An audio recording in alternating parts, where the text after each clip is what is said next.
3 বছর পর ব্রিটেনের মুদ্রাস্ফীতি 2% কমেছে, যা ব্যাংক অব ইংল্যান্ডের টার্গেট পূরণ করেছে।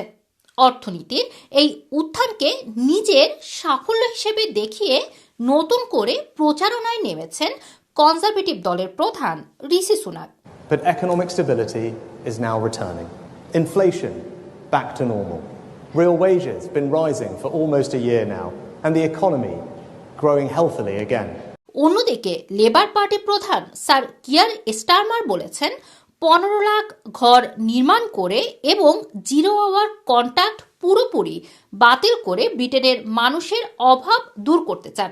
Your public services because of a mess made by banks when they failed to invest in clean British energy, so we were exposed when Putin invaded Ukraine.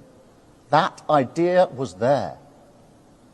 A Tory inability to face the future, rather than change, reform and strengthen government so that it can intervene in partnership with business to give you and your family stability in this insecure world. হঠাৎ করেই নির্বাচনের ঘোষণা দিয়ে আর immigration বিরোধী নির্বাচনী ইস্তিহার দিয়ে reform UK নির্বাচনী দৌড়ে এগিয়ে এসেছে দ্বিতীয় অবস্থানে। Yes, we had growth in the economy. The last set of figures was slightly better than before. GDP, they call it. We must all bow down to the god of GDP. In fact, the more immigration we have, the better the GDP numbers are, because there are more people in the country. পূর্ব লন্ডনের সাধারণ ভোটারদের ধারণা labour party ক্ষমতায় আসলে ব্রিটেনের ভবিষ্যতের জন্য ভালো হবে।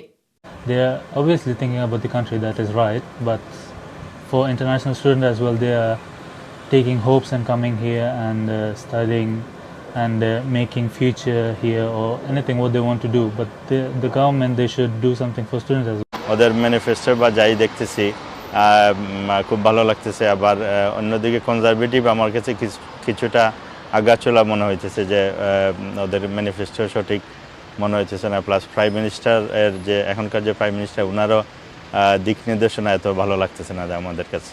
যে মূলত অর্থনীতির যেই ভিত্তি ব্রিটেন হারিয়েছে সেটা পুনরুদ্ধারের জন্য যেই দল কাজ করবে, পাশাপাশি আমরা যেহেতু একটা কমিউনিটি এবং কমিউনিটির মধ্যে ইমিগ্রেশনটা একটা বড় কনসার্ন, সেই হিসাবে ইমিগ্রেশনের ব্যাপারে যারা একটু আশাবাদ দেখাবে তাদের পক্ষেই আমাদের বাংলাদেশি কমিউনিটি তথা মানে এথনিক কমিউনিটির ভোট যাবে বলে আমার একটা বিশ্বাস।